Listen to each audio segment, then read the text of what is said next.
Tara, gawa tayo ng water slime na may kulay. Game! Ano kaya magiging itsura nitong gagawin nating water slime na may kulay? Gamit itong white glue. White glue?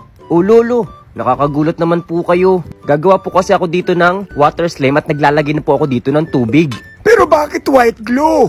Di ba dapat clear glue? Yun nga po nag-iimbento po ako. Titingnan ko po kung magiging maganda po itong white glue kapag ginawa nating water slime na may kulay. Kaya nyo lolo, para ako nagtimpla ng gatas. Pero glue naman yan, mukha lang gatas. Oo nga po lolo. At syempre lalagyan po natin ito ng chameleon powder. Tingnan nyo po lolo.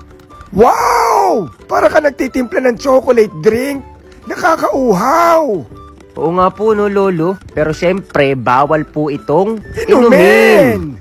Oo naman, baka malason kayo. Syempre po glue, tapos chameleon powder, tapos lalagyan ko pa po ng activator. Syempre bawal po talaga itong kainin o inumin. Tingnan mo lolo, unti-unti na itong mabubuo. Na parang ganito. Ayan lolo. Aba, may kumapit na sa haluan mo. Di ba lolo? Ngayon naman hahalu-haluin lang po natin ito hanggang sa mabuo. Na parang ganito. Wow, ang lagkit tingnan. Opo lolo, dahil po yan sa tubig na nilagay natin kanina. At tingnan nyo po sobrang lagkit, stretchable, at ang kintab.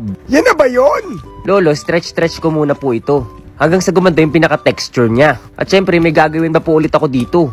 Kapag gumanda yung texture? Opo, lolo. Stretch muna, pisil-pisil. At syempre, kapag gumaganda na yung texture, lolo, at nabubuo na talaga, ay ibabalik ko po ito sa lagayan. Ibabalik mo ulit? Opo, lolo.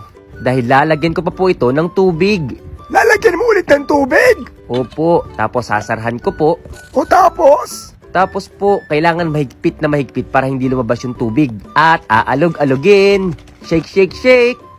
Tapos, ano mangyayari dyan? Bali po maa-absorb nyo yung pinakatubig na parang ganito. Tingnan nyo po. At tingnan nyo po yung magiging resulta. Wow! Mas lalong naging malambot. Opo lolo, mas magiging malambot po ito at parang tubig yung pakiramdam kapag hinahawakan mo. Na parang ganito. Pakinggan nyo po.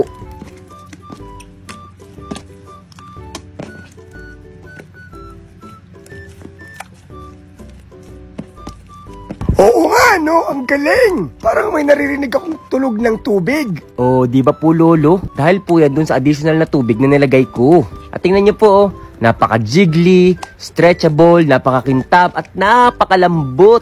Ang galing naman yan! Yan na ba yung tinatawag mong colored water slime? Opo lolo, ito na po iyon. Ito na po yung tamang-tamang texture, lambot at itsura na gusto kong mangyari. Dahil po yan dun sa tubig na nilagay natin. At tingnan nyo po lolo kapag pinakita ko po sa kanila ito. Bakit anong mangyayari? Sobra talaga po itong slimy at napakaganda. Yan ang pang ginagawa mo ngayon. Ipakita mo na sa kanila. Sige po lolo.